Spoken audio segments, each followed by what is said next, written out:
નમસ્કાર.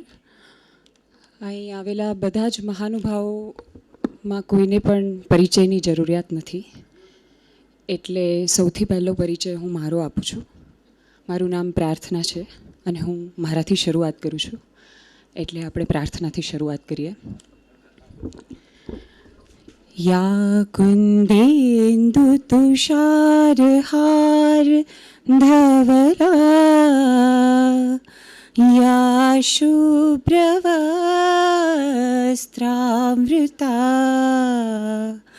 યા વીણાવરદંડમંડિતકરા યા શ્વેતપદ્માસના યા બ્રહ્માચ્યુતશંકર પ્રભૃતિભિર દેવૈ સદા વંદિતા શ્યામાં પાતુ સરસ્વતી ભગવતી નિશેષજાડ્યાપહા. આપણે કાર્યક્રમની શરૂઆત પહેલાં જે વ્યક્તિ આપણી વચ્ચે છે, જે ન્યૂજર્સીથી આવેલા છે, એમનું એક નાનકડી આપણે ફિલ્મ દર્શાવીએ છીએ, તો એના વિશે ભાગ્યેશ ઝા થોડી ભૂમિકા રજૂ કરશે. નમસ્કાર. પહેલાં તો આપ સૌનું ખૂબ ખૂબ સ્વાગત એટલા માટે કરીએ છીએ કે આટલી ગરમીમાં હજી તો કામવાળા પણ ડુંગરપુરથી પાછા નથી ફર્યા. એવા દુઃખના દિવસોમાં આપણે બધા આવી રીતે સમયસર મળીએ છીએ. મુકુંદભાઈને બહુ આનંદ અને આશ્ચર્ય બંને થયું કે અમેરિકામાં બધું સમયસર થાય, અહીંયા પણ સમયસર થાય. મેં કીધું અહીંયા તો એકદમ સમયસર થાય. એટલે તમે જરા પોતાના માટે તાલીઓ પાડો. થોડો અમે આ તો આપણો ઘરનો ડાયરો છે, એટલે થોડી વાત પેટ છૂટી જ કરવાની છે કે અમે બહુ અવઢવમાં હતા. પહેલાં તો આ મુકુંદભાઈ વ્યક્તિ કોણ છે,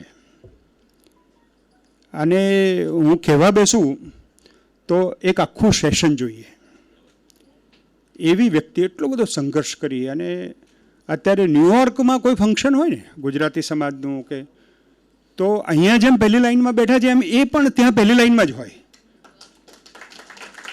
એવા ખ્યાતિ પ્રાપ્ત. અને હજી અજયભાઈ રસ્તામાં છે. જયભાઈ, આજે કોઇન્સિડન્સ એવો છે કે બધા શિક્ષક પુત્રો છે. હું શિક્ષકનો પુત્ર, મુકુંદભાઈ શિક્ષકના પુત્ર. એક શિક્ષકનો પુત્ર શું કરી શકે છે? ના, એટલે અત્યારે શિક્ષકોને બધા કલેક્ટરો આ વાત બહુ કર્યા કરે છે, કારણ કે ઇલેક્શનમાં છે ને એમની પાસેથી કામ લેવાનું હોય છે. પણ મને તો બહુ ખબર છે, એટલી બધી ચૂંટણીઓ કરી છે, એટલે મને બરાબર. પણ આજે શિક્ષકના પુત્રએ શું કર્યું છે, એટલે અમે વિચાર કરતા હતા કે આ ફિલ્મ પછી બતાવીએ, પણ પછી મને એમ થાય કે flow of the event will be disturbed.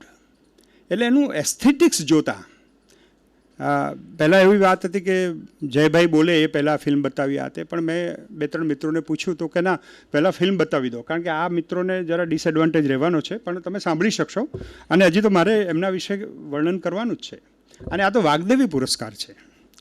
આ પહેલી વખત આ પુરસ્કાર આપવા જઈ રહ્યા છીએ. અને મુકુંદભાઈ, આઈ એમ સો પ્રાઉડ કે આજે you can say who's who of Ahmedabad, અમારી લિટરરી કમ્યુનિટીમાં અને જેને કહીએ વાંચનમાં, બધી રીતે, ઇવન પત્રકારિતામાં આ હર્ષેન્દુ છે, એને તો કોના ફોટા નથી પાડ્યા. એની ફ્રેમમાં બધા આવી જાય છે, જે ફેમસ છે બધા એની ફ્રેમમાં છે. એટલે મુકુંદભાઈનો આપણે એક જ વ્યક્તિ આપણા માટે થોડા અજાણ્યા તો ના કહેવાય, તમે 2 મિનિટમાં જ એમની સાથે કનેક્ટ થઈ શકશો. એવા એકદમ ધરતી ઉપર ચાલતા એક ખૂબ જ મજબૂત ગુજરાતી અમેરિકાથી આવ્યા છે, અને એમને આવી ઈચ્છા થઈ કે મારે ગુજરાતના કોઈક સાહિત્યકારનું સન્માન કરવું છે. પછી અમે બેઠા, બહુ ચર્ચા કરી. પહેલાં તો નામ પાડ્યું પુરસ્કારનું, અને પછી આમ કે અત્યારે સિઝનમાં શું છે કે બધા એમ કયા કરે છે કે અમારો વિજય, અમારો વિજય. મેં કીધું આ એ બધું જવા દો, અમારો જય. આપણે જયથી શરૂ કરીએ. એટલે એક કોઇન્સિડન્ટ સાથે આપણે શરૂ કરવું છે, પણ એ પહેલાં આ એક સરસ કારણ કે હું બધું કહેવા જેવું તો નહીં કહી શકું. વિઝ્યુઅલ ફોર્મમાં આપણે આટલી વાત સાંભળીએ તો વધારે સારું રહેશે. આપણે વિડીયો પ્લે કરીએ.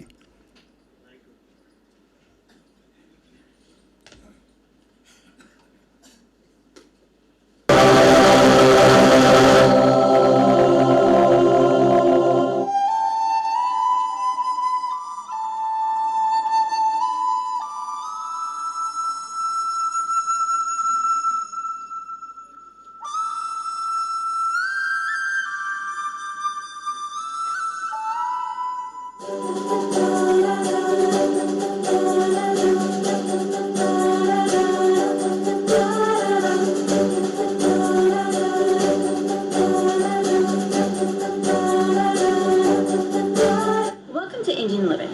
My name is Lakshmi Singh, and today we will be visiting an Indian nursing home. Let's go inside. Dr. Mukund Thakur. Hi, Namaste Lakshmi. Let's see the Indian nursing home.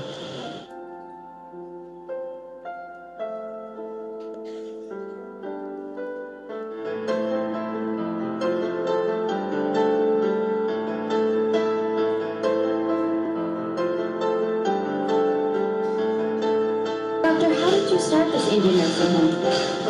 I started this nursing home in 2005 in entire tri-state area, New York and New Jersey. So, doctor, tell me what happens when one arrives here. When residents arrive first here, our nurses and doctor, physical therapy, evaluate them and make sure what kind of care they want. We not give only medical care, but we give them recreational and religious care also.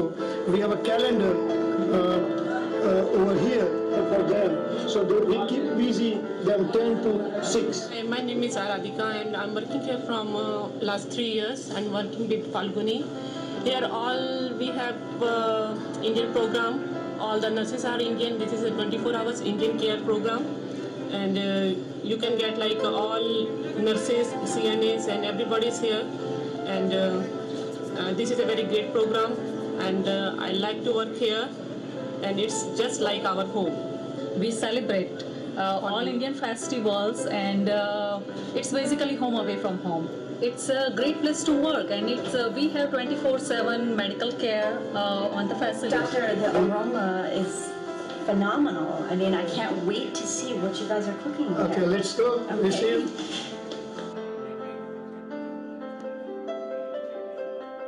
So, doctor, tell me, what are some of the items that you would have here for lunch? That's the kachori. Okay. That's the dal, that's the vegetable, that's the rice, and that's the soup. Also homemade roti, you can see. And it's whole with wheat, the right? Whole wheat. Okay. So, doctor, tell me, having this Indian food with the spices, is it healthy for our seniors? This is not a spicy. All the food is approved by Indian dietitian. Yes. Excellent.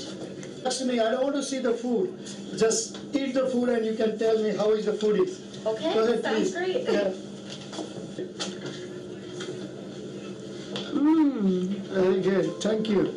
This is delicious. This is like a 5-star restaurant here. Very good. Let's go to the dining room and see the activity.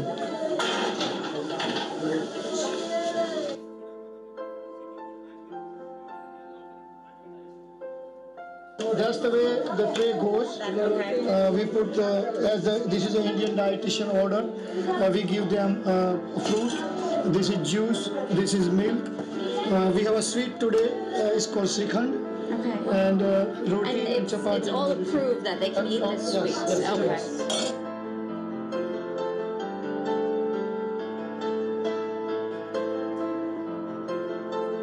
Today, Pandit Subal from the Durga Shiva Mandir will be visiting the Indian nursing home.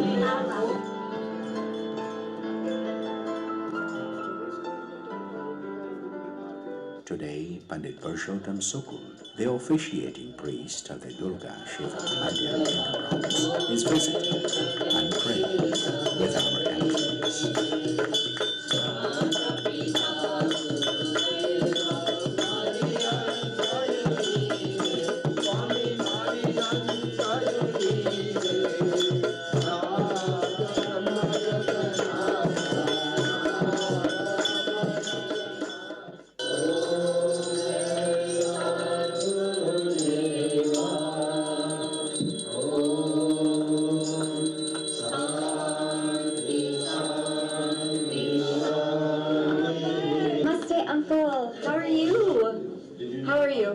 college. Yeah. What is your name?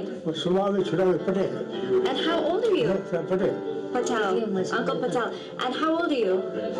105 years. 105 Very years. good. Yeah. Do you like it here? Because why not? Yeah. I like all these things. You like all the programs, all the music programs? Program, all these things. What is your favorite part of the nursing home? First thing this religious program I like better. Okay, let's go to the therapy room, physical therapy and daily living room. When anybody has like a knee surgery or hip surgery, after hip surgery and knee surgery and certain type of surgery, patient has to go back to the normal life. Right. And that's why we give them different type of therapy. This is the hydrotherapy. We put it in the water in the pool. It's easy to exercise in the pool. Why is this therapy important, doctor? It's very easy to exercise in the water rather than you exercise outside. After working more than 15 years in a nursing home, પહેલાં જ કે અહીંયા આગળ પણ બહુ જ મારામારી થઈ જાય એવી પરિસ્થિતિ પર છીએ, પણ અહીંયા આગળ પહેલી લાઈનવાળા બધા ખાલી કરે એટલે આપણે બધી ખુરશીઓ પચાવી પાડી શકાય છે. બધા મહાનુભાવોને વિનંતી કે એ લોકો એમની જગ્યા પર આવી જાય તો બીજાને એમની જગ્યા પર સ્થાન મળે.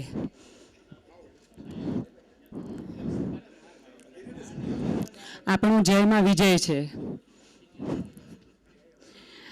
મુકુંદ અંકલની ફિલ્મ જોઈને મને એક મલિકઝાદા જાયદનું એક સરસ શેર યાદ આવે છે कि अंधेरों से मेरा रिश्ता बहुत है, अंधेरों से मेरा रिश्ता बहुत है, मैं जुगनू हूँ मुझे दिखता बहुत है, वतन को छोड़ के हरगिज न जाना, मुजाहिर आँख में चुभता बहुत है.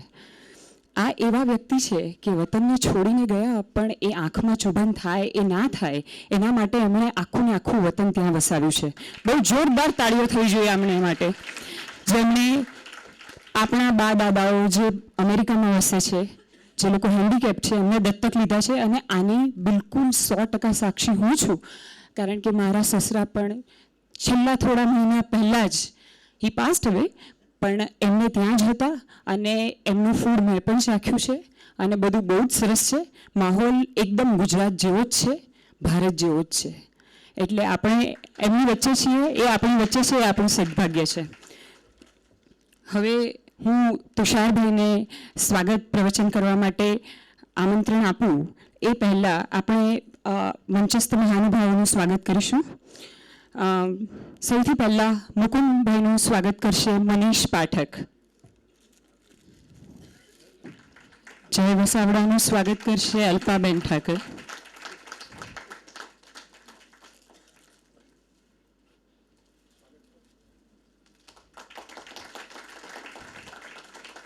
અજય ઉમટનું સ્વાગત કરશે રમાબેન ઠાકર.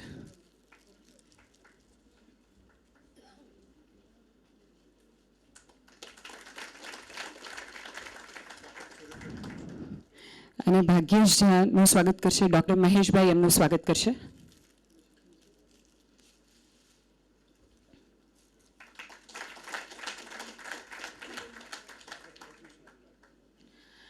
સ્વાગત પ્રવચન સુરેન્દ્રભાઈ કરવાના છે. હું એમને આમંત્રણ આપું છું સ્ટેજ પર આવી અને આમંત્રણ પ્રવચન આપે. નમસ્તે.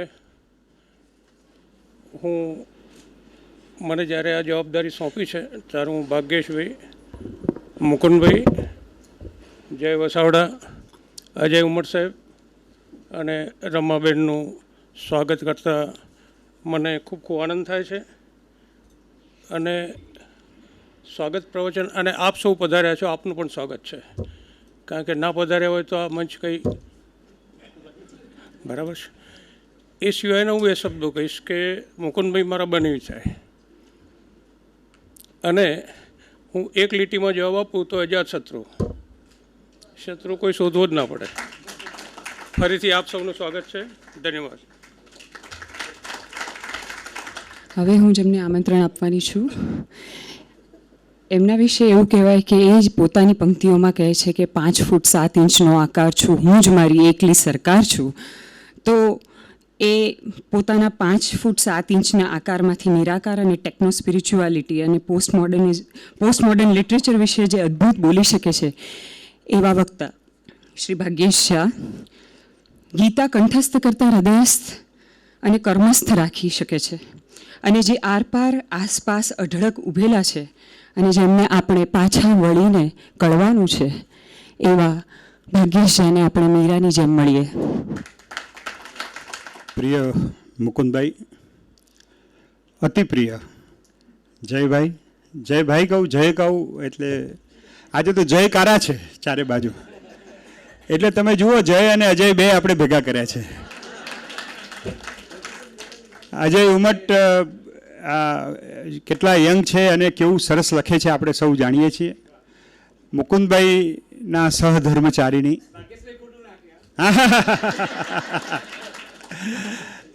રમાબેન, અહીંયા એટલા બધા મહાનુભાવો, બધાના નામ દેવા પડે એવા છે, પણ જુદા જુદા ફિલ્ડમાંથી જે છે એમના જ નામ દઉં છું, એટલે બધાના નામ આવી ગયા એમ માની લઈએ. દાખલે કે મેડિકલ પ્રોફેશનમાંથી આખા વિશ્વમાં જેમનું નામ છે એવા ડૉક્ટર મુકેશ બાવીસી આપણી વચ્ચે છે. પોલિટિકલ ફિલ્ડમાં જેને કિંગ મેકરની ભૂમિકા ભજવેલી છે એવા હર્ષદ બ્રહ્મભટ્ટ, જે શંકરસિંહ વાઘેલા સાહેબ સાથે ખૂબ સક્રિય રીતે રહેલા. સાહિત્યમાં જેને અમે વક્તૃત્વ કલાના ભીષ્મ પિતામાં આજે કહી શકીએ, શ્રી સતીશભાઈ વ્યાસ, એકદમ એ પાછળ જ બેસશે સારા પ્રાધ્યાપક તરીકે. સંગીતમાંથી જેમના કૃષ્ણ ભજનો ઇન્ટરનેશનલી રેકગ્નાઇઝ થયા છે, નમ્રતાબેન શોધન, વિપુલભાઈ આચાર્ય, નિહારિકા આચાર્ય. સાહિત્યમાંથી બહુ જ મિત્રો છે, મનીષ બધાવતી, મનીષ પાઠક. પત્રકારોમાંથી તો અજયભાઈ છે એ તો સર્વશ્રેષ્ઠ છે. ફોટોગ્રાફી અને કલામાંથી હર્ષેન્દુ અને અનેક મિત્રો, અહીંયા બધાના નામ દેતો નથી, પણ આપ સૌ આટલી મોટી સંખ્યામાં આવ્યા કારણ કે આજે જે વાગ્દેવી પુરસ્કારની વાત હું કરવા જઈ રહ્યો છું એ કદાચ ગુજરાતી સાહિત્યમાં એક નવું પ્રકરણ ઉમેરાઈ રહ્યું છે. અજયભાઈ, એક ચર્ચા ચાલે છે કે સાહિત્ય ઇરિલેવન્ટ થતું જાય છે. તમારું તો પેલું પ્રખ્યાત વાક્ય છે કે સાહિત્ય કોઈ વાંચતું નથી, છાપામાં કંઈ વાંચવા જેવું હોતું નથી. પણ આજે એક એક એક આપણે એવી પરિસ્થિતિમાં મુકાયેલા છે સાહિત્યની દ્રષ્ટિએ. સાહિત્ય ઇરિલેવન્ટ થઈ રહ્યું છે, કોઈ બહુ ઓછું વંચાય છે. જે દિવસે કનૈયાલાલ મુનશી હતા એ એકદમ સમાજના કેન્દ્રમાં હતા, ઉમાશંકર જોશી હતા, ત્યાં સુધી બધું બરાબર રહ્યું.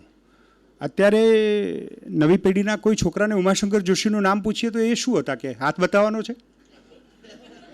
એટલે બહુમાં બહુ જોશી વિશે એને એમ થાય. એટલે એક પ્રકારનો એક ગ્લાનિ અનુભવાય એવું છે. એમાં જો કે ઇરિલેવન્ટ થવા માટે સાહિત્યકારોએ પણ ખૂબ મહેનત કરી છે, અને એમાં એમના કમનસીબે એ સફળ રહ્યા છે. કારણ કે પ્રજાને એક બાજુ રાખી અને જેલસી અને જલસાને ભેગા કરીને જીવતા હોય, એટલે એ શબ્દને પહોંચાડી જ ના શક્યા. એટલે આજે આપણે આ વાગ્દેવીનો વિચાર આવ્યો ત્યારે મેં કીધું કોઈ નવું માધ્યમ. અને જયભાઈને ખબર છે, GLFનું અમે એક વખતે ગુજરાત લિટરરી ફેસ્ટિવલ કરતા હતા ત્યારે એક બ્રેઇન સ્ટોર્મિંગ રાખેલું. એમાં એમ કીધું કે ફિલ્મ ઇઝ ઓલ્સો આ લિટરેચર, તમે ક્યાં સુધી ના પાડશો. એટલે એને થીમ તરીકે સ્વીકાર્યું અને યંગસ્ટર્સ બધા કૃષ્ણકેશી લોકો આવ્યા, કાળા વાળવાળા, નેચરલ કાળા વાળ. તો બહુ મજા આવી હતી. આજે મારે ગુજરાતી ભાષાના બધા ધુરંધરોને કહેવું, કારણ કે હું તમને એકદમ પ્રોમિસરી નોટ ઉપર લખી આપું કે આ જીવન, જયભાઈ તો મારા નાના ભાઈ જેવા છે, એ 75 વર્ષના થાય ત્યાં સુધી અમને સાહિત્યનો કોઈ પુરસ્કાર ના મળે એવી વ્યવસ્થા જડબે સલાક છે. કારણ કે વક્તા હોય એક સાહિત્યકાર કેવી રીતે કહેવાય એવું કે, અથવા પોપ્યુલર હોય, લોકપ્રિયતા અને શિષ્ટ સાહિત્ય એમાં બહુ ભેદ છે. એટલે આ જે વાડાબંધી, આ અસ્પૃશ્યતા, એને તોડવા માટે આજે મુકુંદભાઈએ પહેલ કરી છે. કે આપણે વક્તાઓને, કારણ કે અમેરિકા અમે બધા જઈએ છીએ ને, તો બધા લોકો સાંભળવા આવે છે. હમણાં બાવીસી સાહેબ એક મારા ગાઈડ છે, પીએચડીના અમેરિકાના પ્રોફેસર છે, એની સાથે હું બહુ જ આર્ગ્યુમેન્ટ કરતો. મેં કીધું, why do you want 20,000 words thesis? Why you cannot look at my videos? હવે યુટ્યુબ આવી ગયું છે સાહેબ. હવે તમે ક્યાં સુધી બધા ચોપડા જ વાંચવા પડશે? હવે લોકો તો બધા ઓડિયો બુક સાંભળે છે, બધા યુટ્યુબ જુએ છે. તો યુટ્યુબને આપણે ગણકારવાની જ નહીં, યુટ્યુબને આપણે અસ્તિત્વ જ સ્વીકારીશું નહીં, અને બધા તો યુટ્યુબ ઉપર જ છે. આખું higher education is now facing the tsunami of irrelevance. બધા વિદ્યાર્થી બધું જોઈને આવે છે યુટ્યુબમાં. એને ક્લાસમાં શું શીખવાડવાના હતા? મેડિકલ પ્રોફેશનમાં એવું કહેવાતું, નઈ તાલીમની અમે જ્યારે વાત કરતા હતા ત્યારે એમ કહેવાય કે medical education is the only education where you do something by hand. Now YouTube, even ગોડ બ્લેડરનું તમારે કેવી રીતે ઓપરેશન કરવાનું છે, ઓપરેશન પણ વિદ્યાર્થી જોઈને આવે છે ક્લાસરૂમમાં. એટલે એને ઓન હેન્ડ જે તમે સ્કિલ ડેવલપમેન્ટ કરી શકો તો કરી શકો. એટલે આખું જગત બદલાઈ રહ્યું છે, ત્યારે સાહિત્યના પરિમાણો, સાહિત્યના માપદંડો પણ બદલવા જોઈએ. અને આજે આપણે આ હોલમાં સાહિત્યની એક એવી મોટી ઘટનાના સાક્ષી થવા જઈ રહ્યા છીએ કે એક માણસ જે ગુજરાતી ભાષાની વાણીથી પૂજા કરે છે, એની આપણે પૂજા કરવાના છીએ. આજે આપણે એને પહોંચવાના છે. હવે મારે વાણી એટલે શું? આ વાણી શું છે? વાગ્દેવી શું છે? અમે તો આમ સંસ્કૃતવાળા તો એમ કહીએ કે કેયુરાન વિભૂષયંતિ પુરુષાઃ હારાન ચંદ્રોજ્વલા ન સ્નાનમ ન વિલેપનમ ન કુસુમમ નાલમ કૃતા મૂર્ધજા વાન્નેકા સમલમ કરોતિ પુરુષમ યા સંસ્કૃતા ધાર્યતે ક્ષીયંતે ખલુ ભૂષણાની સતતમ વાગ્ભૂષણમ હિ ભૂષણમ. આ જગતનું ભૂષણ શું છે? તો કેયુરાન વિભૂષયંતિ પુરુષમ. કડા પહેરવાથી માણસની શોભા નથી વધતા. મને એક વખતે મોદી સાહેબે દાહોદ જિલ્લામાં પ્રભારી તરીકે મને કહ્યું કે વિકાસના કોઈ યુનિક લક્ષણો લઈ આવો. મેં બધાને બહુ હસી પડ્યા. બધા મેં બધાને દેખતા કહ્યું, મેં તો સાહેબ સંતરામપુર, ઝાલોદ, એ બધામાં બધું રોડ બોર્ડ તો બધા સરસ થઈ ગયા છે, પણ બ્યુટી પાર્લર ખુલી ગયા છે. કારણ કે એમને પણ હવે જે નથી તે દેખાવું છે. અને એટલા માટે હું આ વાણી ઉપર એટલા માટે આવું છું કે વાણીને જે નુકસાન થયું છે આ માર્કેટિંગના જમાનામાં, માર્કેટિંગ હેઝ ડિસ્ટ્રોયડ અવર લેંગ્વેજીસ. એટલે કોઈ આમ અમેરિકામાં તો ટેરિફિક, યુ આર ટેરિફિક, પણ પછી તમે કેવા લાગતા હો આપણને ખબર હોય. હવે 150 કિલોનો માણસ હોય ને એવી રીતે વાત કરે એટલે એ ભાષા ખોટી જ બોલે છે. હાય હાય કરે. મેં મારા પ્રોફેસરને, હું અમેરિકામાં ભણતો હતો ત્યારે મેં કહ્યું, આ હાય હાય કેમ કરે? અમે કરીએ પણ અમે બીજા પ્રસંગે કરીએ. આ તો કોઈ મળે એટલે હાય હાય કરે, હાય હાય. મેં કીધું એટલે કે હાઉ આર યુ? મેં કીધું પણ they don't stop because they don't want to listen to my answer. I want to tell them that I am not happy.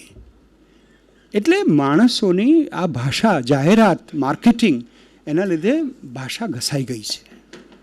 ત્યારે આ વાત વાણીની પૂજા આપણા માટે બહુ અગત્યની થાય છે. ભાગવતમાં ધ્રુવ ચરિત્રમાં એક શ્લોક આવે છે, એમ આખો તો હું નહીં સમજાવું, જેમ પેલો ના સમજાવ્યો એમ, કે કેવું કડાની શોભા નથી, નાહવાથી શોભા નથી, વિલેપનમથી શોભા નથી, પણ શોભા તો વાણીથી હતી. આ સંસ્કૃત આધાર્યતે. જેની પાસે રિફાઇન્ડ વાણી છે એ માણસ, એનું જ ભૂષણ ટકવાનું છે. વાગ્ભૂષણમ હિ ભૂષણમ. સંસ્કૃતના કવિ એમ કહે છે કે વાણીનું ભૂષણ એ જ ભૂષણ છે.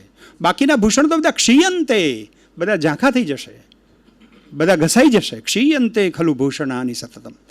પણ ભાગવતકાર તો એનાથી પણ આગળ જાય છે. એ એમ કહે છે કે what is the difference between me and my dad body?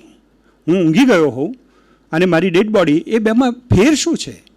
તો એમ કહે છે, જે રાસબિહારી સાહેબ ગાતા હતા આપણા, યોંતઃ પ્રવિશ્ય મમ વાચ મીમામ પ્રસુપ્તામ. હું ઊંઘી ગયો હતો અને કોઈએ મારી વાણીને જગાડી. મમ વાચ મીમામ પ્રસુપ્તામ. મારી વાણી ઊંઘી ગઈ હતી. જુઓ કલ્પના કેવી છે. અને પછી હું હાથ પગ અન્યામ ચ હસ્ત ચરણ શ્રવણ, હું હાથ પગ હલાવી અને પછી ઊભો થયો. એવા પ્રાણને હું પ્રણામ કરું છું. મારે આ વાત એટલા માટે ટૂંકમાં કહેવી છે કે વાણી એ વાકપૂજા એ શ્રેષ્ઠ પૂજા છે. અને એટલા માટે આજે આપણે એક એવા વ્યક્તિને પસંદ કર્યા છે જયભાઈને તો હું વર્ષોથી ઓળખું છું, એમના ઘેર પણ જઈ આવ્યો છું, અને એમનું ઘર એ વખતે ગોંડલનું ઘર, એટલે કવિનું હોવું જોઈએ એટલું અવ્યવસ્થિત, અને ચોપડીઓમાંથી એમને શોધવા પડે. એનાથી શું સારો ફાયદો શું થયો કે અમારા ઘરમાં ઝઘડા અટકી ગયા. મેં તો આપણા ઘરમાં બધાના ઘેર અવ્યવસ્થા હોય, પણ પાછા એમને વળી જયભાઈને ઉપરાણું લેતા મારી પત્નીએ એવું કહ્યું કે એ તો કવિતા નથી લખતા, એટલે એવું અવ્યવસ્થિત રહી શકે, તમારે તો છંદમાં લખવાનું છે. એટલે આ તો અમદાવાદની છોકરીઓને પહોંચી વળવું એટલે ખાડિયા તમે પરણી જુઓ તો સાહેબ ખબર પડે.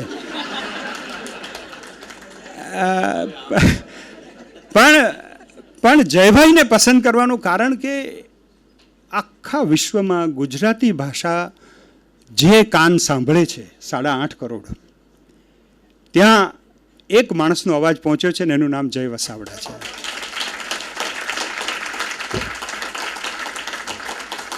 અને એટલા માટે આપણે પહેલો પુરસ્કાર કોને આપવો, અમે ને મુકુંદભાઈ અમેરિકા હતા એ વખત તો અમે બહુ ચર્ચા કરતા હતા. મેં કીધું 5-7 વક્તાઓ છે, પણ આપણે શરૂઆત જયભાઈથી કરીએ. અહીંયા બહુ વિજય વાતો થાય છે, એટલે આપણે જયભાઈથી શરૂ કરીએ. અને રિઝર્વિંગલી, એટલે હું એટલા માટે કહું છું કે જયભાઈનું મેં અનેક વિષયો ઉપર પ્રવચન અમે સાથે પણ બહુ આપ્યા છે, અને યુટ્યુબ આપણે બધાએ સાંભળી છે.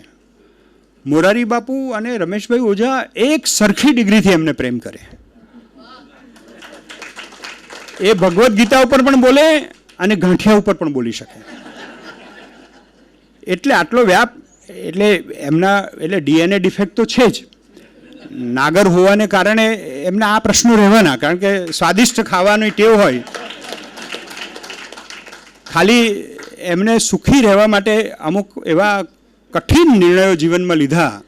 એટલે ગાંધીજીની આત્મકથા વાંચ્યા પછી કે ભર્તૃહરિનું વ્યાખ્યાન વાંચ્યા પછી કે ક્યારે પણ એમને નહીં પરણવાનો નિર્ણય કરીને અમને બધાને એકલા કરી મૂક્યા છે. એટલે એવા જયભાઈની આજે આપણે પસંદગી કરી છે, અને હું ઈચ્છું કે this house will also approve it.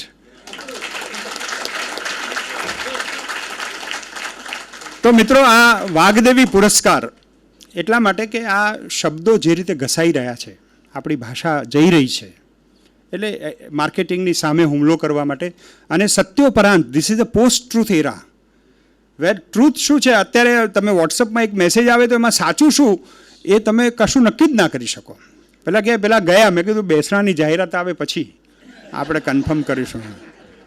એટલે એ તો વિનોદભાઈ તો આપણા ગમત કરતા. વિનોદભાઈ મને કહે કે હું ભાગ્યેશભાઈ તમે નહીં માનો. મેં કીધું શું? એટલે કે હું કોઈ પણ છાપવું આવે ને તો પહેલાં બેસણાની બધી જાહેરાતો વાંચું. મેં કીધું કેમ? કે આપણે જોઈ લેવાનું ક્યાંક છાપાની ભૂલ પણ થાય ને મારો ફોટો છાપી દે. એટલે કે હું જોઈ લઉં કે ભાઈ આપણે કંઈ પ્રોબ્લેમ નથી ને, આપણે તો બરાબર છીએ ને. પણ એ તો એમનો તો એકદમ this is a black humour. એ પોતે જીવતા છે કે નહીં એવું રોજ ચેક કરવા માગતા હતા. આપણે એ કરવાનું ભૂલી ગયા છીએ. હું પણ આજે જીવું છું.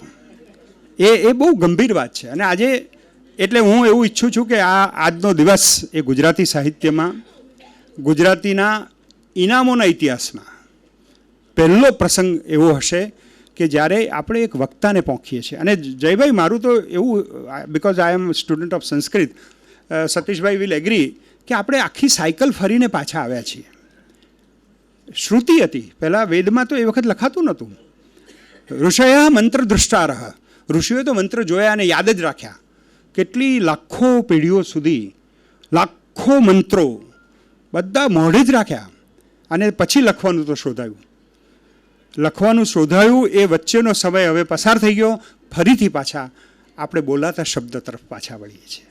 એટલે આખી સાયકલ બોલાતા શબ્દથી શરૂ થયેલી આપણી ઇન્ટેલેક્ચ્યુઅલ યાત્રા આજે ફરીથી આજની તારીખે, આ એપ્રિલ મહિનાની 2જી તારીખે, આમ તો પહેલીએ રાખ્યું હતું પણ મેં કીધું પહેલીએ ના રાખીએ, આપણે એક યાત્રાના બીજા પડાવે આવીને ઊભા છીએ. અને મુકુંદભાઈનો હું ખૂબ આભાર માનું છું કે આવા આવા યુવાન વક્તાને અમે પસંદ કર્યા અને એમને એપ્રૂવ કર્યું, અને એમને આજે આપણે આ ઇનામ આપવાના છીએ. એમને ખૂબ ખૂબ ધન્યવાદ આપીએ. મુકુંદભાઈનો આભાર માનું છું. જયભાઈને આ સ્વીકાર કરવાની એમને હા પાડી એ માટે ખૂબ ખૂબ આભાર. અને અજયભાઈ, એ તો આપ સૌ જાણો જ છો, અમે તો વાસુદેવ મહેતાને વાંચીને મોટા થયા છીએ. આમ મિત્રો છીએ એટલે કે મારા મિત્રના વખાણ ના કરો, પણ હવે મિત્રના ના કરીએ તો બક્ષી સાહેબ મને લડે. બક્ષી સાહેબે કહેલું કે આ જગતમાં ભાગ્યેશભાઈ કોઈને ટાઈમ નથી, એટલે પોતાના અથવા પોતાના લોકોના વખાણ કરવાની બાબતમાં સ્વાવલંબી રહેવું. એટલે અજયભાઈ વાસુદેવ મહેતા જેમને વાંચ્યા, અહીંયા આ પેઢીમાં ઘણા અહીં બેઠા છે, પોલિટિકલ એનાલિસિસ અને કોઈ એકદમ નિર્ભયતાથી એવું કરનાર જો કોઈ એક વરિષ્ઠ પત્રકાર હોય તો એનું નામ અજય ઉમટ છે. મારા મિત્ર છે એટલા માટે નહીં. અને બીજી વાત અમે એવી વિચારી કે જયનું સન્માન કરવું હોય તો આમ બાલમ મુકુંદમ તો અહીં છે, પણ પેલી બાજુ અજય જોઈએ.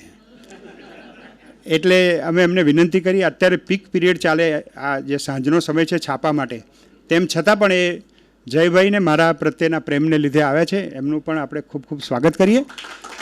આ વાગ્દેવી પુરસ્કારની ભાવ અને ભાવના હતી. આભાર. બહુ મજા આવી. અજય સરે બહુ સરસ વાત કરી કે એ જે બોલશે એ સાચું જ બોલશે. થોડુંક વચ્ચે સમય લઉં છું, બહુ પર્સનલ વાત વચ્ચે કરું છું. એ પહેલાં અહીંયા આગળ કોઈને પણ પગની તકલીફ હોય એ મારી ખુરશી લઈ શકે છે, હું ઊભી રહી શકું છું, એટલે વાંધો નથી. મારે એક વાત એ કહેવી છે કે એ સાચું બોલે છે ને એના વિશે એક પર્સનલ વાત એ છે કે મારી બહેનનું લગ્ન એ વખતે બધાએ પરફોર્મ કરવાનું નક્કી કર્યું હતું કે બધા ડાન્સ પરફોર્મ કરશે, અને એમના માટે એમના બધા મિત્રોએ એક ગીત સિલેક્ટ કર્યું કે કિસી કો કિસી કી અદાવત ને મારા, શરાફત અલી કો શરાફત ને મારા. એની ઉપર એમણે પાછા ભોળા ભાવે ડાન્સ પણ કર્યો હતો. એટલે એ ખરેખર ઓનેસ્ટ છે. એ જેટલું પણ સાહિત્યકારો વિશે બોલ્યા છે એ ઓનેસ્ટી બહુ સાચી વાત છે. અજય ઉમટ વિશે એવું કહેવાય કે which I read from French literature, કે I become a journalist to come as close as possible to the heart of the world. તો જે વ્યક્તિને હૃદય, જેને પૃથ્વીના કે જગતના હૃદય સાથે કનેક્ટ થઈ અને દુનિયાને દેખાડવું છે કે શું નજીક છે અને શું વાસ્તવિકતા છે, એ વાસ્તવિકતા આપણને બતાવનાર, કદાચ મિરર જ કહેવાય કે અરીસો જ છે આપણો, અને એ અરીસો સમાજનો અરીસો, આપણો અરીસો આપણને બતાવનાર બહુ સારા વક્તા, બહુ સારા રાઇટર. અને હું બહુ જ પત્રકારો વિશેનું કંઈ અહીંયાનું બહુ વાંચવાનું નથી થતું, પણ વિશ્વના જર્નાલિસ્ટ તરીકે એમ કહું કે આપણા એન્ડરસન કૂપર અજય ઉમટ સરને હું અહીં આગળ આવવા વિનંતી કરું છું. માન્ય મુકુંદભાઈ ઠાકર, રમાબેન, અલ્પાબેન, તુષારભાઈ, ભાગ્યેશભાઈ અને મારો મિત્ર જય. તુષારભાઈની સ્પીચ ખરેખર શોર્ટેસ્ટ સ્પીચ હતી. હું એવું માનતો હતો કે શોર્ટેસ્ટ સ્પીચ અત્યાર સુધી પોલિટિક્સમાં અબ્રાહમ લિંકને જ આપી છે. અને ખરેખર પ્રાર્થના, અબ્રાહમ લિંકનની જે બેસ્ટ સ્પીચ ગણાય છે એ બેસ્ટ સ્પીચ એ છે કે government for the people, by the people, of the people, only 272 words. અને સાહેબ એ સ્પીચ જ્યારે આપવાનું નક્કી થયું ત્યારે 1863 19મી નવેમ્બરે એ સ્પીચ અપાઈ હતી. અને એ સ્પીચ આપતા પહેલાં લિંકનનો જે ટર્ન આવ્યો, એ લિંકનના ટર્ન પહેલાં જે વક્તા બોલવાના હતા એનું નામ હતું પ્રોફેસર એડવર્ડ. એ હાર્વર્ડ યુનિવર્સિટીના રિટાયર્ડ પ્રોફેસર હતા. અને એક જે સિવિલ વોર પત્યું એ પછી સૈનિકો માટે એક મેમોરિયલ બનાવવામાં આવ્યું હતું, અને મેમોરિયલમાં એને મેઇન વક્તા તરીકે પ્રોફેસર એડવર્ડ હતા. અને પ્રોફેસર એડવર્ડે એવું કીધું કે જો મારે સ્પીચ આપવાની હોય તો મારે કમસે કમ 2 મહિનાની તૈયારી કરવી પડે. એટલે સાહેબ પ્રોફેસર એડવર્ડને જુલાઈ 1863માં કહેવામાં આવ્યું, અને એને પછી ડેટ આપી 19મી નવેમ્બર 1863ની, એટલે ઓલમોસ્ટ 3 મહિનાની. અને લિંકને એવું કીધું કે પ્રોફેસર એડવર્ડને અનુકૂળ હોય એ પ્રમાણે તમે મને કહેજો, I will adjust my time. એટલે ઓક્ટોબર એન્ડમાં લિંકનને કહેવામાં આવ્યું. એટલે Lincoln was virtually given only 2 weeks to prepare his speech. અને છતાં થયું એવું કે એ જમાનામાં તો કંઈ માઇક્રોફોન હતા નહીં. અને that fellow who was professor of Harvard University, એ એટલો બધો ધારદાર વક્તા હતો કે એ જે 2 કલાક બોલ્યો એટલે જેમ જય બોલે ને ધારા પ્રવાહ, અને પછી ઓડિયન્સ જે તાલીઓના પેલામાં ખોવાઈ જાય, એ પછી બિચારા લિંકનનો બોલવાનો વારો આવ્યો. અને લિંકને પોતાની સ્પીચ જે હતી એ બિલકુલ ટુ ધ પોઈન્ટ તૈયાર કરી હતી. આપણા તુષારભાઈએ જેમ આવી ટુ ધ પોઈન્ટ. ઓકે, તો મારો માર્ક નથી, મને જય તમારું નામ તુષારભાઈ કીધું હતું. હું બાયલાઈન બી આપી દઉં, મને ખ્યાલ નહોતો. એટલે તો સાહેબ લિંકન પોતાની સ્પીચ આપી અને બેસી ગયા, અને એ સ્પીચ ઓડિયન્સમાં સંભળાઈ પણ નહીં. અને credit should go to professor Edward કે એને એ સ્પીચ ઊભા થઈને ફરી પાછી રિપ્રોડ્યુસ કરી, કારણ કે લિંકન એટલા બધા રૂજુ, સંવેદનશીલ અને આમ આછા બોલા અને બહુ ટૂંકું બોલતા. એ સ્પીચ પહેલાંય આવીને ફરી પાછી ઓડિયન્સને આપીને ઓડિયન્સે ફરી તાલીઓ પાડી. અને એ સ્પીચ જે છે એ વર્લ્ડની બેસ્ટ સ્પીચમાં આજે જે 100 ટોપ સ્પીચીસ છે એમાં એની ગણના થાય છે. યસ, ધ રીઝન વોઝ કે આપણે લિંકન જે છે એ બહુ સારા વક્તા તો હતા, એના માટે પ્રોફેસર એટવર્ડે એવું કીધું કે મેં જે 2 કલાકમાં કહ્યું ને એનું આખું અર્ક જે છે એ લિંકને માત્ર 2 મિનિટ ને 12 સેકન્ડમાં આપ્યો છે. અને જે વસ્તુને આજે પણ આપણે કહીએ છીએ કે democracy is for the people, by the people and of the people. એટલે જયની જ્યારે વાત કરવાની છે, મેં ભાગ્યેશભાઈને ગઈકાલ સાંજે પૂછ્યું કે ભાઈ મારે કરવાનું છે શું? જય જેવો વક્તા હોય તો પછી મારે આવીને શું કરવાનું છે? તો એને કહ્યું કે હું બોલું ને એમાંથી પછી તમે મુદ્દા તારવી લેજો, અને પછી તમે આનંદનો એમ કે તમે એમ કે વાગ્દેવી પુરસ્કાર છે એટલે પછી તમારે તો કે T20ની માફક એમ કે હું કરું, પછી તમારે પણ કે સામે છેડેથી બેટિંગ જ કરવાની છે. મેં કીધું સારું. એટલે હું વિચારતો હતો કે હું ચર્ચિલની વાત કરું, થોમસ જેફરસનની વાત કરું, જ્યોર્જ વોશિંગ્ટનની વાત કરું, કે પછી જ્હોન એફ કેનેડીની વાત કરું, પણ પછી છેલ્લે આવી ગયો હું ભાગ્યેશ ઝા પર. કે ભાઈ હવે મારે જે છે આ વાગ્દેવી પુરસ્કારના સંદર્ભમાં જ વાત કરવાની છે. પણ હું તમને મારો પર્સનલ એક્સપિરિયન્સ કહું કે અમેરિકન પ્રેસિડેન્ટ્સ જે છે એ પોતાની સ્પીચીસ કેવી રીતે તૈયાર કરે છે. 2011 ઓગસ્ટમાં I was part of prime minister Manmohan Singh delegation to United of America. અને ત્યાં અમે વોશિંગ્ટન, હું ને જય જે છે ને અમે બંને ગુજરાત સમાચારથી અમે બંને અમારી કારકિર્દી શરૂઆત કરી છે. એ તો હજુ ટકી ગયો છે ત્યાં. મેં જોખમ લીધું, એને જોખમ ના લીધું. But biggest risk in life is not to take risk. So always take risk. I am taking risk. એટલે that is a different thing. તો અમે લોકો ગુજરાત સમાચારમાં પણ સાથે હતા, અમેરિકન એમ્બેસીમાં પણ અમે લોકો સિટીઝન જર્નલિઝમ શીખવાડવામાં, એની વર્કશોપથી માંડીને ટીચિંગ એક્સપિરિયન્સમાં પણ અમે સાથે હતા. અમે બંને અમેરિકન ગવર્મેન્ટના ઇન્ટરનેશનલ વિઝિટર લીડરશિપ પ્રોગ્રામમાં સાથે જર્નલિઝમ કર્યું છે. And we are in many holes together. તો હા, હવે પાછા કહેતા નહીં. દેવ ગઢવી મારા સસરા છે અને બહુ સારા કાર્ટૂનિસ્ટ છે, અને એમનું બેસ્ટ કાર્ટૂન મારી પાસે છે.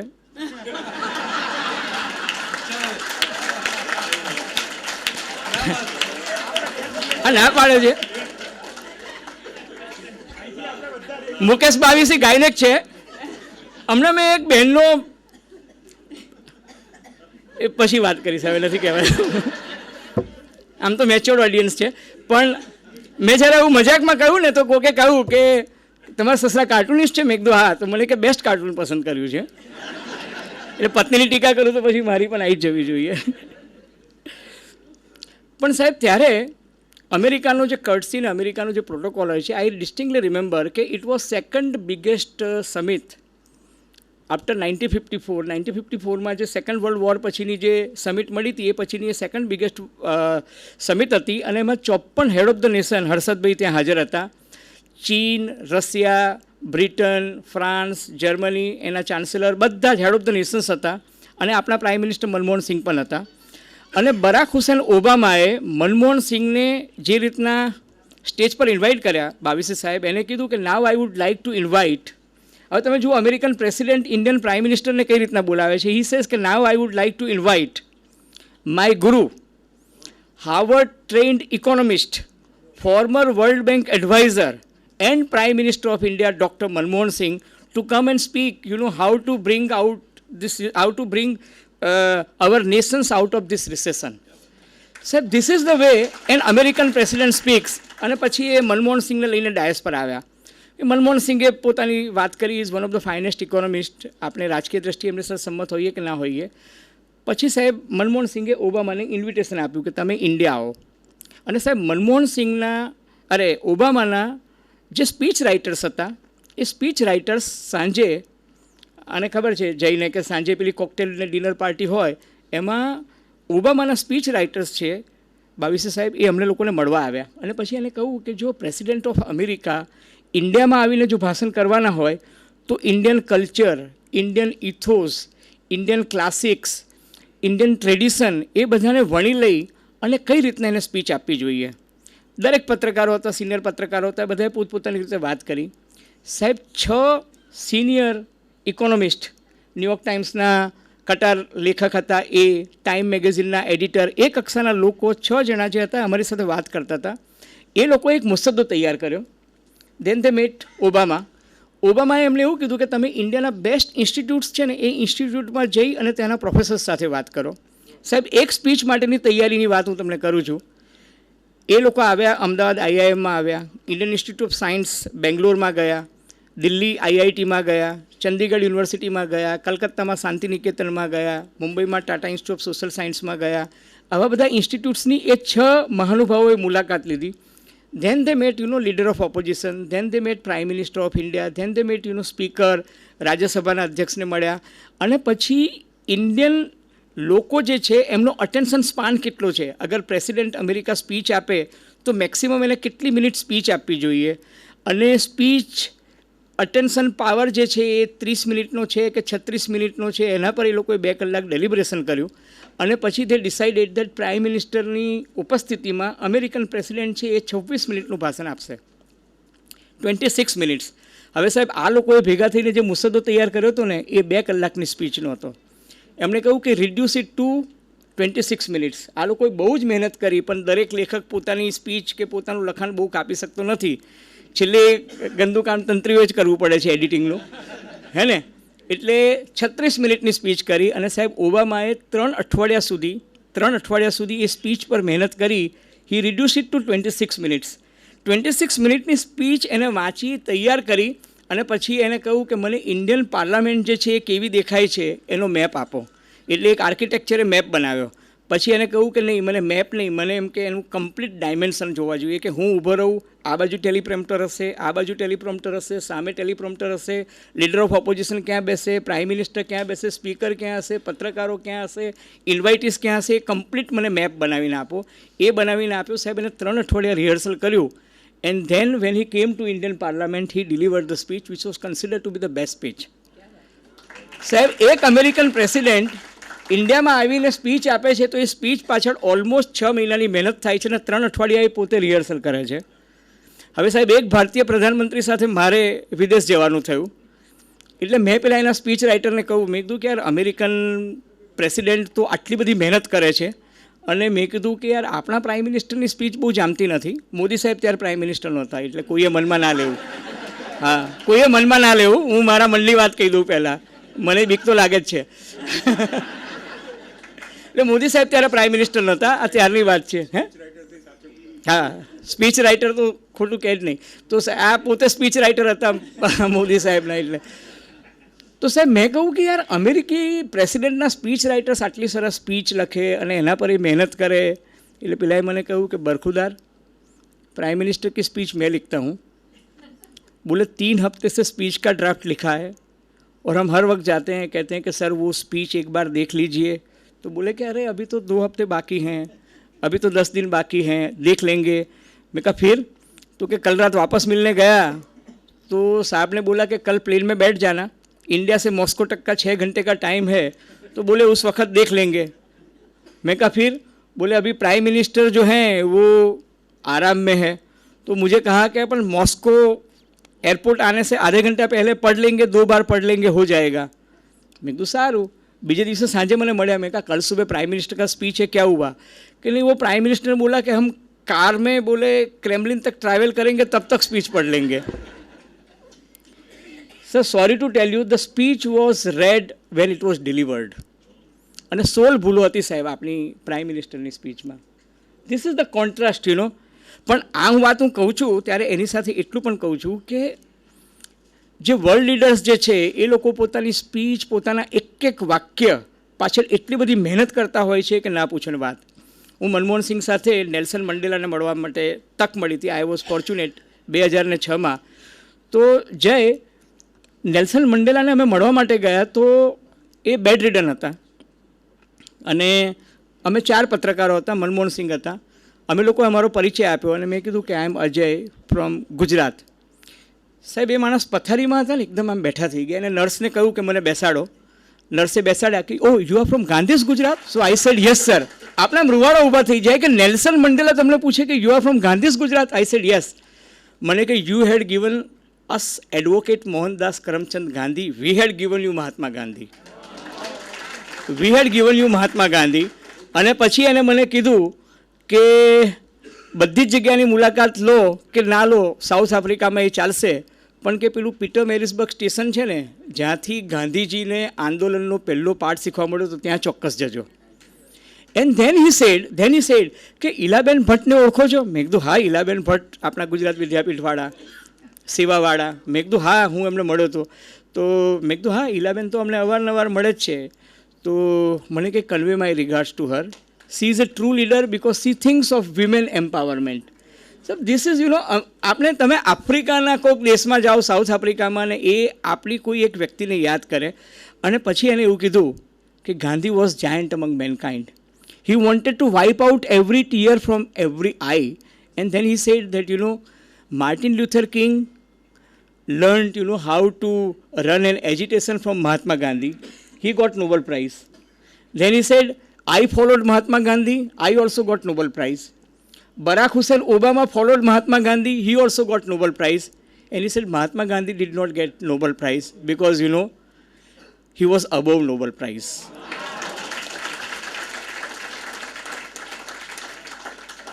સાહેબ અને પછી એને નહેરુની વાત કરી કે the day Gandhi died, Nehru said that light has gone out of my life. He said that sentence was originally written by Roosevelt but very aptly quoted by Nehru because Nehru is one prime minister who is erudite, very well read. અને સાહેબ હું જ્યારે એની વાત કરું છું, ભાગ્યેશભાઈ, એવું થયું કે ઇન્ડિયા ઇન્ટરનેશનલ સેન્ટર જે છે ત્યાં હમણાં 6 મહિના પહેલાં હું ગયો હતો અને ત્યાં એક વ્યક્તિનો મને પરિચય કરાવ્યો. ડૉક્ટર કરણસિંહ ને બીજા બધા બેઠા હતા. એમણે મને કહ્યું કે આ ભાઈ છે ને એમને મળજો, એમની પાસેથી બધી બહુ સારી વાતો જાણવા મળી. એટલે મેં જઈને જસ્ટ મારો પરિચય આપ્યો. એ વ્યક્તિ જે છે લગભગ 90-92 વર્ષની ઉંમરના હતા. એટલે મેં કહું કે સર मैं पत्रकार हूँ. क्यों अब तो पत्रकार बोले क्लब में ही देखे जाते हैं, कोई पार्लियामेंट में तो आता ही नहीं है. એટલે મેં કહું સર आपके ज़माने के कुछ वाक़या तो बताओ. साहब એને મને એ વાત કીધી. એને એવું કીધું કે हमारे वक्त में मैं जब ट्रेनी लाइब्रेरियन था तब जवाहरलाल नेहरू आके हमारी लाइब्रेरी में बैठते थे. હવે સાહેબ આપણને આશ્ચર્ય થાય કે જવાહરલાલ નહેરુ આવીને લાઇબ્રેરીમાં બેઠતા હતા. તરત મને રિકોલ થયું કે નેલ્સન મંડેલાએ કહ્યું હતું કે ભણેલો ગણેલો પ્રાઇમ મિનિસ્ટર હતો તમારે ત્યાં. तो मैं कहा सर वो क्या करते थे? बोले हमारे चीफ लाइब्रेरियन उनको धमकाते थे. इसलिए मैं कहा धमकाते थे? तो क्या हाँ. मैंने कहा कैसे? तो कि एक बार हमारी प्रेजेंस में प्राइम मिनिस्टर को धमकाया था. मैंने कहा कैसे? तो कि उन्होंने नेहरू जी को कहा कि पंडित जी आपसे 3 कंप्लेन हैं. तो जवाहरलाल नेहरू ने बताइए कि हाँ बताइए सर क्या कंप्लेन है? तो कि एक तो बोला आप ये किताब पढ़ते वक्त लगता है कि रात को उल्टी रख के सोते हैं. એટલે जवाहरलाल नेहरू कीधु कि हाँ मैं वो रात को लेट नाइट तक पढ़ता हूँ तो किताब कई बार उल्टी रख देता हूँ, तो कि इससे इस किताब की बाइंडिंग जो है वो ख़राब हो जाती है. तो आप जो है ये बुक मार्कर जो है अपनी किताब में रखो ताकि बुक जो पेज आप पढ़ रहे हो उससे देखिए लेकिन किताब को उल्टी मत रखिए. એટલે જવાહરલાલ નહેરુએ સાહેબ કાન પકડીને કીધું કે हाँ मैं अब ध्यान रखूँगा. પછી जवाहरलाल કહ્યું कि दूसरी कंप्लेन क्या है? तो दूसरी कंप्लेन बोले सर आप ये पेंसिल रखिए. तो इन्हें कहूँ क्यों?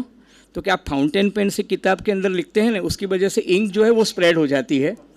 और ज़रूरी नहीं है कि आपकी बात के साथ वो बोले हमारे दूसरे लोग जो हैं आचार्य कृपलानी और बाकी लोग जो हैं वो सम्मत नहीं होते हैं. तो बोलते नेहरू ने ये लिखा है वो गलत है, नेहरू को क्या अधिकार है किताब में लिखने का.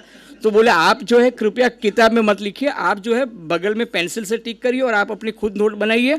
एम કરીને एक राइटिंग पैड આપ્યું कि आप अपनी नोट खुद बनाइए. नेहरू કીધું કે गलती हो गई मैं अब ध्यान रखूँगा. પછી કહું કે तीसरा पॉइंट? तो कि आज 2 इनफ है. तो कि नहीं अब तीसरा बताई दीजिए.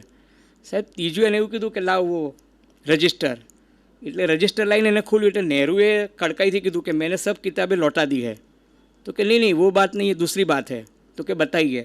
એને કહું કે સર आप ये लियो टॉल्स्टॉय को पढ़ते हो, थॉमस जेफरसन को पढ़ते हो, लिंकन को पढ़ते हो, एक भी इंडियन ऑथर को क्यों नहीं पढ़ते हो?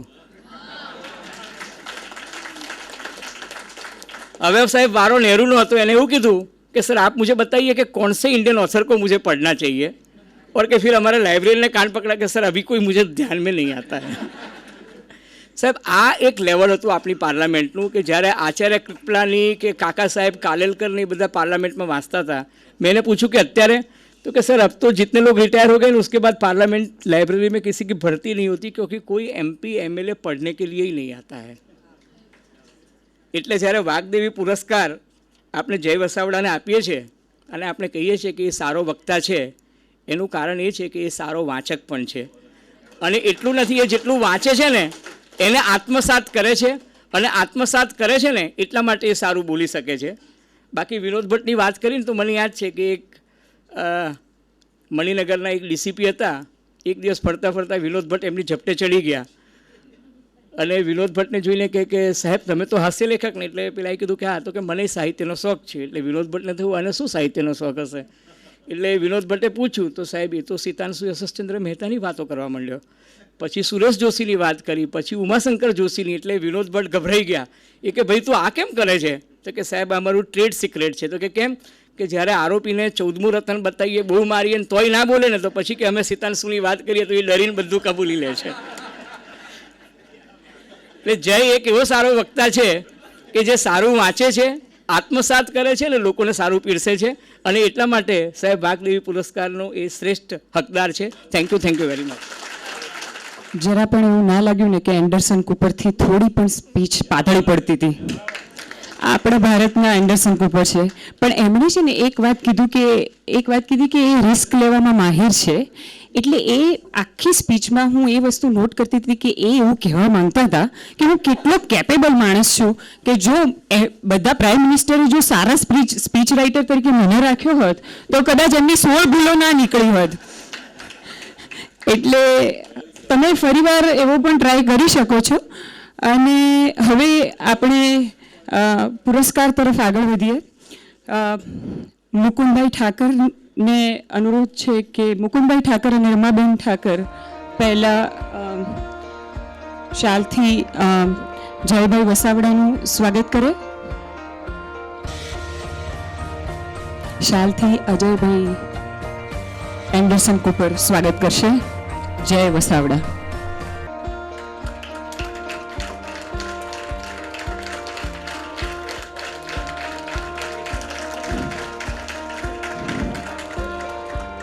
વાઘદેવી પુરસ્કાર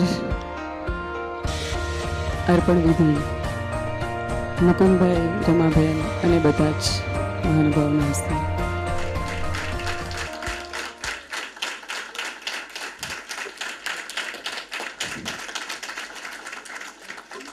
જયભાઈના અવાજના રણકાર જેવી જ તાળીઓ ફરીથી એકવાર।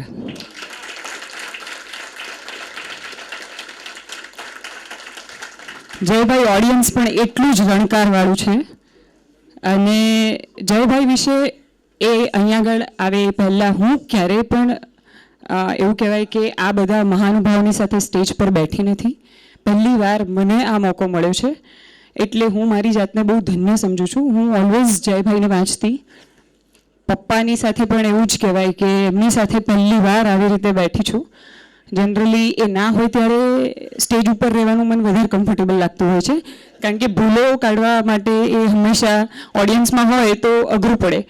પણ જ્યારે એ સાહિત્ય અકાદમીના પ્રમુખ હતા ત્યારે પણ અકાદમીના ફંક્શનમાં મેં મારી કવિતાઓ રજૂ કરેલી અને બહુ મજા આવી હતી મને, એટલે આઈ એમ સો પ્રાઉડ। અને જયભાઈ માટે એમ કહેવાય કે એ વ્યક્તિ છે જે JSKથી કૃષ્ણ તત્વ એમનામાંથી આપણામાં રોપે છે।